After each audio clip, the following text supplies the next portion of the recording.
Commerce spirit the CS। इस video में हम डिस्कस करने वाले हैं monetary and physical planning and control के MCQs को। क्वेश्चन नंबर 1 है, which of the following agency is responsible for formulating physical planning in India. यानी कि भारत में राजकोषीय नीति कौन तैयार करता है, तो ये तैयार करती है ministry of finance, government of India, वित्त मंत्रालय, भारत सरकार। क्वेश्चन नंबर 2 है, one of the most significant fiscal policy objective in India is to bring revenue expenditure and receipts to the same level. Which of the following step will help to achieve this objective? Bharat में सबसे महत्वपूर्ण राजकोषीय नीति उद्देश्यों में से एक राजस्व व्यय और प्राप्तियों को समान स्तर पर लाना है। तो निम्नलिखित में से कौन सा कदम इस उद्देश्य को प्राप्त करने के लिए प्रयोग में लिया जाएगा? The efforts to raise the total profit for public sector units, सार्वजनिक क्षेत्रों की इकाइयों के लिए कुल लाभ को बढ़ाने का प्रयास। तो जो गवर्नमेंट कंपनीज होती हैं उनके प्रॉफिट्स को बढ़ाना, ये इसमें हेल्प करता है। The efforts to improve the revenue from tax collection, कर संग्रह से राजस्व में सुधार लाना। और the efforts to slow the growth rate of expenditure in the country, यानी कि देश में जो व्यय किए जा रहे हैं उसको कम करना। तो ये सभी इसमें सहायता प्रदान करते हैं। ऑल ऑफ द अबव होगा। क्वेश्चन नंबर 3 है, which of the following item is classified as capital receipt in budget of the government of India. निम्नलिखित में से किस मद को भारत सरकार के बजट में पूंजीगत प्राप्ति के रूप में वर्गीकृत किया जाता है? तो ये होता है borrowing made by government from the public, सरकार द्वारा जनता से लिया गया कर्ज। बाकी आयकर अगर संग्रह कर रहे हैं, कलेक्शन ऑफ इनकम टैक्स है, तो ये रिसिप्ट है लेकिन रेवेन्यू रिसिप्ट है। The dividend and profit receipt from public sector, ये भी रेवेन्यू रिसिप्ट है। The interest receipt from loan, अगर कोई लोन दिया हुआ है उसके पे ब्याज मिल रहा है तो ये भी रेवेन्यू रिसिप्ट है। लेकिन जो बोरोइंग्स होती हैं वो आपके रेवेन्यू रिसिप्ट नहीं होती हैं, कैपिटल रिसिप्ट होती हैं, क्योंकि लॉन्ग टर्म के लिए होता है। क्वेश्चन नंबर 4 है, the importance of physical policy in a country like India is that. Bharat जैसे देश में राजकोषीय नीति का महत्व क्या होता है? It plays a major role in increasing the rate of formation of capital both for public and private sector. यह सार्वजनिक और निजी क्षेत्र की इकाइयां दोनों के लिए पूंजी निर्माण में सहायता प्रदान करता है। तो सही है। It aims to reduce the imbalance in distribution of income and wealth, धन के वितरण और असंतुलन जो हुए हैं उसको बराबर करने का ये काम करता है। It helps to generate sufficient resources through direct and indirect sources, जो डायरेक्ट प्रत्यक्ष या अप्रत्यक्ष कर लगते हैं उनके माध्यम से ये different kind of project, government project को इम्प्लीमेंट करते हैं। तो ये तीनों होगा, तो ऑल ऑफ द अबव इसका आंसर हो जाएगा। क्वेश्चन नंबर 5 है, which of the following is not a part of revenue receipt for the government of India. निम्नलिखित में से कौन सा भारत सरकार की राजस्व प्राप्तियों का हिस्सा नहीं है? The receipt from collection of interest amount from the debtor, देनदार से जो ब्याज की प्राप्ति हुई है ये इसका पार्ट है। Receipt from collection of corporate taxes, जो भी टैक्स मिलता है ये भी इसका पार्ट है। और डिविडेंड मिलता है या प्रॉफिट मिलता है पब्लिक सेक्टर कंपनी से, ये भी इसका पार्ट है। The receipt from disinvestment of public sector undertaking, यानी कि सार्वजनिक क्षेत्र के उपक्रमों का जो रिसिप्ट होता है डिसइन्वेस्टमेंट का, ये कोई रेवेन्यू रिसिप्ट नहीं है। क्वेश्चन नंबर 6 है, which of the following is definition of budget deficit. तो जितना मिलता है अगर उससे ज़्यादा खर्चा हुआ है तो उसको बजट डेफिसिट बोलते हैं।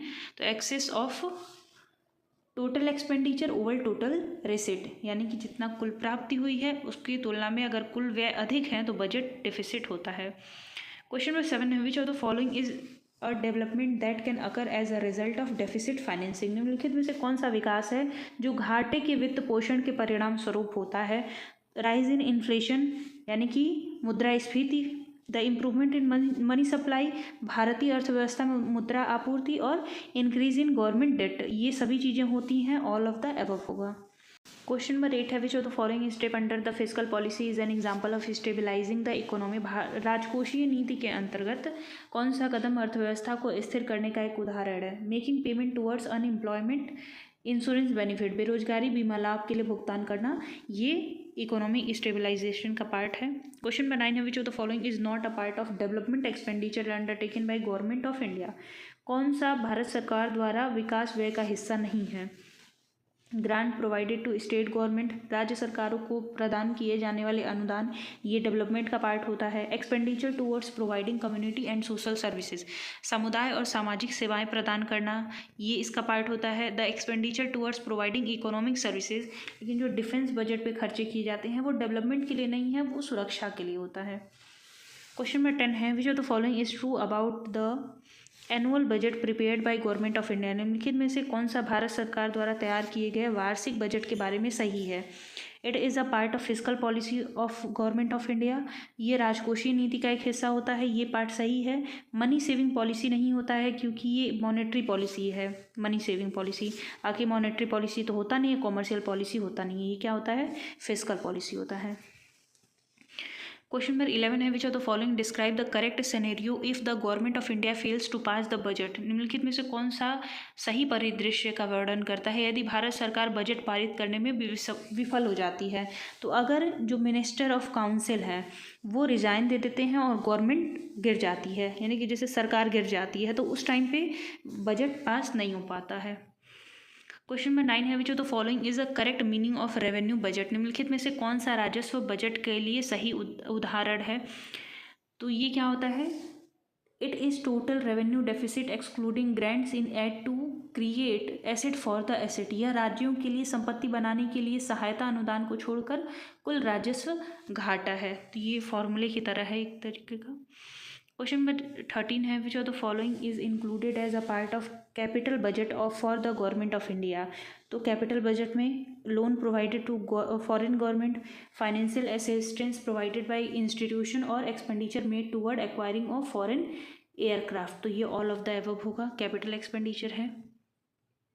क्वेश्चन नंबर 14 है, which of the following is a step that central bank will take to encourage the greater investment in the economy, केंद्रीय बैंक के द्वारा अर्थव्यवस्था में अधिक निवेश के लिए क्या कदम उठाया जा सकता है?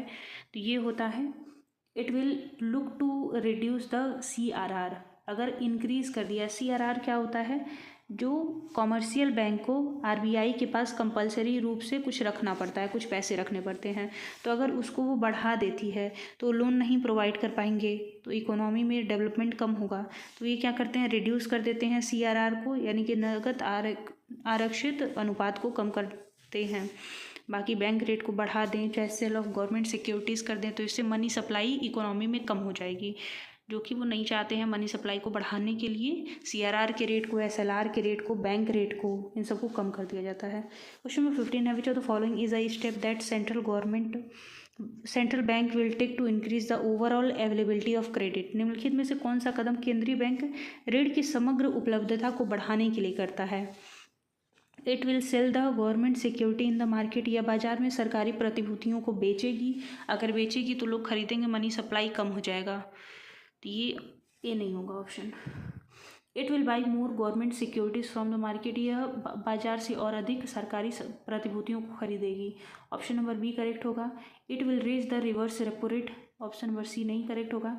It will raise repo rate, ये भी नहीं सही होगा। ऑप्शन नंबर बी करेक्ट होगा कि जब वो बाजार में प्रतिभूतियों को खरीदेगी तो उससे क्या होगा कि बैंक के पास पैसे अधिक हो जाएंगे। जब वो वहाँ से खरीदने का मतलब क्या है कि कंसिडरेशन ये देगी, कंसिडरेशन किस में देगी? पैसे में देगी। तो अगर कमर्शियल बैंक से सिक्योरिटीज़ को खरीदेगी, उसके बदले में उनको अगर पैसा देगी तो ऋण की उपलब्धता धीरे धीरे करके बढ़ जाएगी। तो ऑप्शन नंबर बी करेक्ट होगा, ए नहीं। क्वेश्चन नंबर 16 है, which of the following statement is true about the Indian monetary system, निम्नलिखित में से कौन सा कथन भारतीय मौद्रिक प्रणाली के लिए सही है?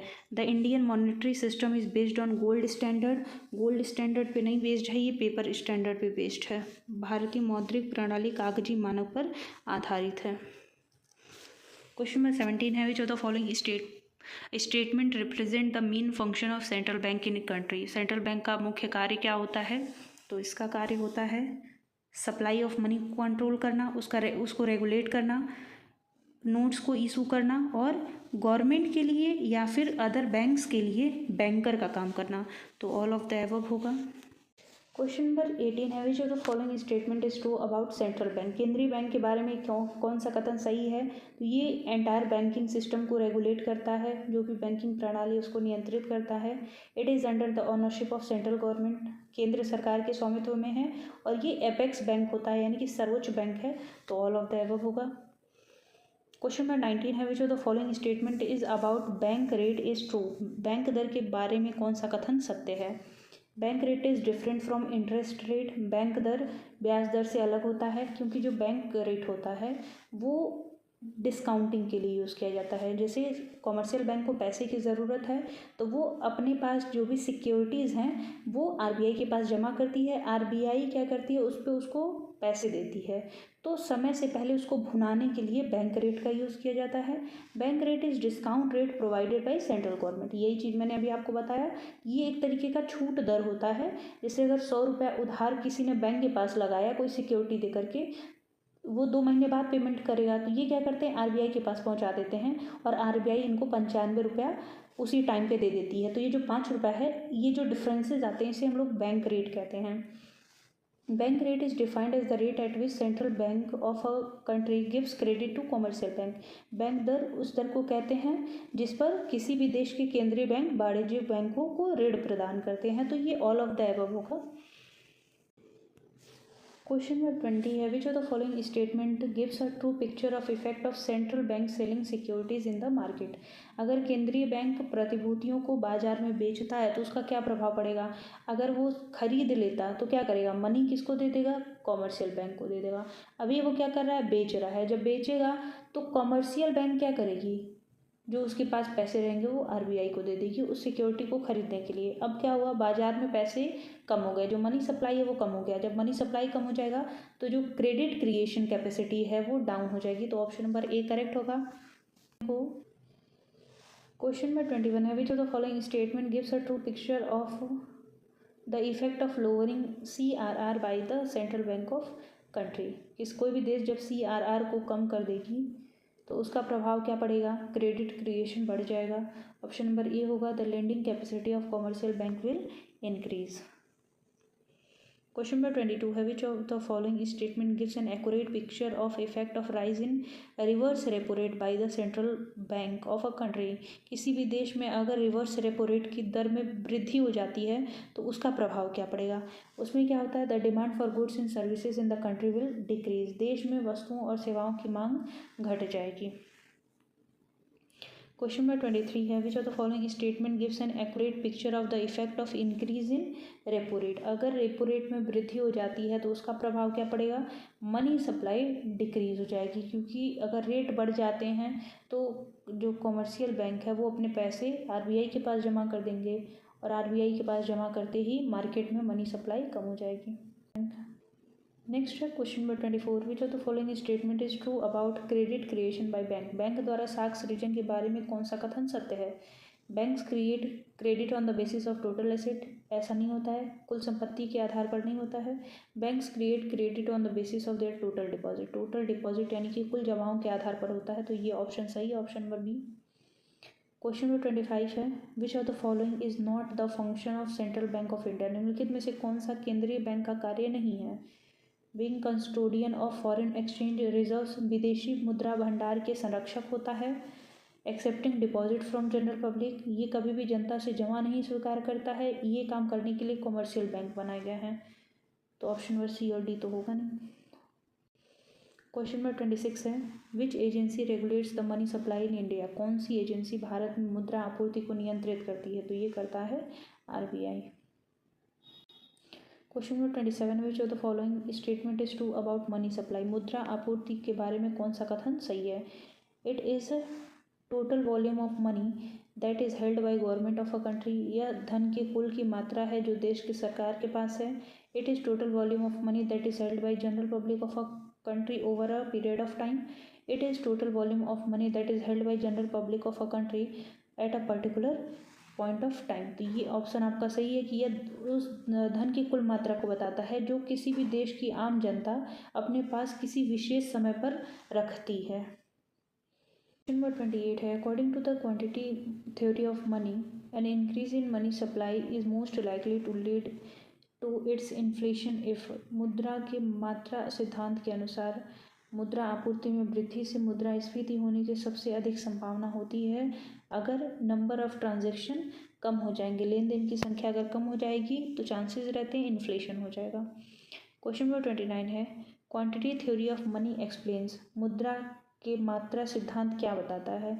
ये बताता है value of money depends upon quantity of money, यानी कि जो धन है, जो मुद्रा है, उसका मूल्य देश में कितना मुद्रा उस टाइम सर्कुलेट कर रहा है, कितने क्वांटिटी में है, उस पर डिपेंड करता है। क्वेश्चन नंबर 30 है velocity of circulation of money means the number of times a unit of money.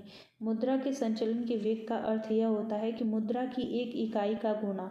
तो ये किया जाता है चेंजेस हैंड्स एनुअली, यानी कि कोई मनी हम मान लेते हैं ये 1 रुपये का एक नोट है, ये कितनी बार कितने पर्सन्स के हाथ में गई है, कितने हाथों को चेंज की है 1 साल के अंदर, इसको हम लोग बोलते हैं velocity of circulation.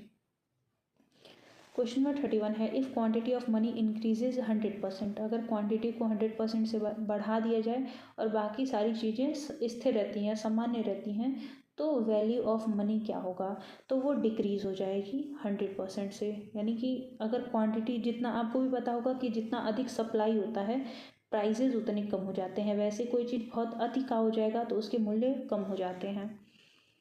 Question number 32 है if money supply in a country decreases, अगर किसी देश में पैसे की आपूर्ति को कम कर दिया जाए तो क्या होगा, तो कीमतें कम हो जाएंगी।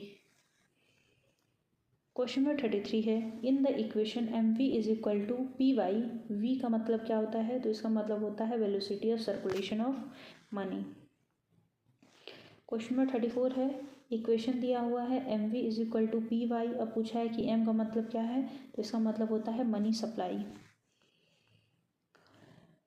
क्वेश्चन नंबर 35 है किन्स ने बोला था कि कितने उद्देश्य के साथ मुद्रा को धारण करते हैं, ये इन्होंने बोला था कि 3 उद्देश्य होते हैं मुख्यतः, होता है ट्रांजैक्शन, स्पेकुलेटिव और प्रिकॉशनरी, यानी कि लेन देन करने के लिए सामान्य रूप से जितना हमको खर्चा करना होता है उसके लिए हम लोग अपने पास पैसा रखते हैं।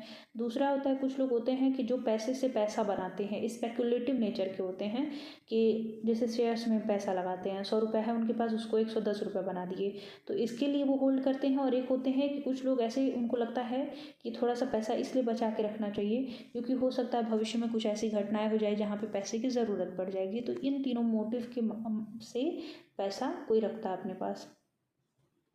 क्वेश्चन नंबर 36 है quantity theory of money explains that, मुद्रा का मात्रा सिद्धांत क्या स्पष्ट करता है, तो ये बताता है कि value of money depends upon quantity of money.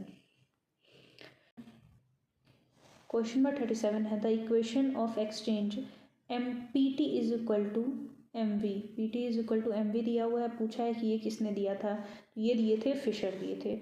अब यहाँ पे देख लीजिए इक्वेशन में जो जो चीज़ें दी थी, एम का मतलब होता है मनी सप्लाई, वी का मतलब होता है वेलोसिटी ऑफ सर्कुलेशन, टी का मतलब क्या होता है ट्रांजैक्शन, यानी कि उतने लेन देन जिसमें मुद्रा का लेन देन किया जा रहा है, मुद्रा को लिया जा रहा है या शायद दिया जा रहा है। पी का मतलब क्या होता है एवरेज प्राइस, यानी कि इतने टाइम पीरियड में एवरेज प्राइस कितने चल रहे हैं। क्वेश्चन नंबर 38 है when value of money falls they benefit more, यानी कि अगर मुद्रा का मूल्य कम हो जाता है तो वो किसके लिए ज़्यादा लाभदायक होता है, तो ये डेटर के लिए होता है। क्वेश्चन नंबर 39 है which one is the equation of exchange, तो ये अभी हम लोग देखें P T is equal to M V, exchange का यानी कि विनिमय का फॉर्मूला होता है, इक्वेशन होता है। क्वेश्चन नंबर 40 है inflation can be control by implying, यानी कि महंगाई को किस तरीके से नियंत्रित किया जा सकता है, तो मॉनेटरी एंड फिजिकल पॉलिसीज़ के माध्यम से किया जा सकता है। क्वेश्चन नंबर 41 है under normal circumstances the velocity of circulation of money in a country, सामान्य परिस्थितियों में किसी देश की मुद्रा के संचलन का वेग क्या होता है, तो वो होता है लेस देन 10। क्वेश्चन नंबर 42 है according to Keynes demand for money is affected by, Keynes के अनुसार मुद्रा की मांग किससे प्रभावित होती है, तो ये प्रभावित होती है इनकम, आय कितनी है और रेट ऑफ इंटरेस्ट कैसा है। तो क्वेश्चन नंबर 43 है which one of the following forms the largest share of deficit of government of India budget, Bharat सरकार के बजट के घाटे का सबसे बड़ा हिस्सा कौन सा होता है, तो ये होता है फिजिकल डेफिसिट यानी कि राजकोषीय घाटा। क्वेश्चन नंबर 44 है difference between total expenditure and total receipt is called, तो इसे हम लोग कहते हैं बजट डेफिसिट। ये शायद पहले भी क्वेश्चन था, वहाँ पे पूछा था कि बजट डेफिसिट किसके बराबर होता है, तो कुल व्यय कितना कर रहे हैं और कुल प्राप्तियाँ कितना है, इनके बीच में अंतर। क्वेश्चन नंबर 45 है, ये fiscal policy is trying to promote stability and economic growth through tax cuts, what type of policy is fiscal policy using. तो ये होता है एक्सपेंसरी फिजिकल पॉलिसी। इसके अंतर्गत क्या किया जाता है, करों में कटौतियाँ कर दी जाती हैं और उसके माध्यम से इकोनॉमिक ग्रोथ किया जाता है। क्वेश्चन नंबर 46 है, physical policy is connected with. राजकोषीय नीति किससे संबंधित है, तो ये संबंधित है public revenue and expenditure. Public debt भी इसके अंदर आता है, बजट भी आता है, 4 चीज़ें होती हैं।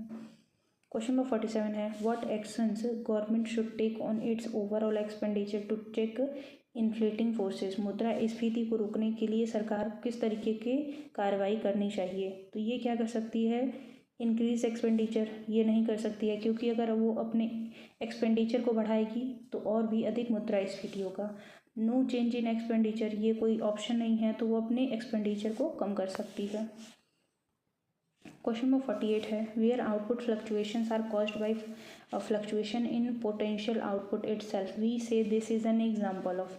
तो इसे हम लोग कहते हैं रियल बिजनेस साइकिल, वास्तविक व्यापार चक्र, जहां उत्पादन में उतार चढ़ाव स्वयं संभावित उत्पादन में उतार चढ़ाव के कारण होता है, उसे हम लोग वास्तविक व्यापार चक्र बोलते हैं। क्वेश्चन नंबर 49 है, the major government policies that can be use to pursue its macro economic goals are.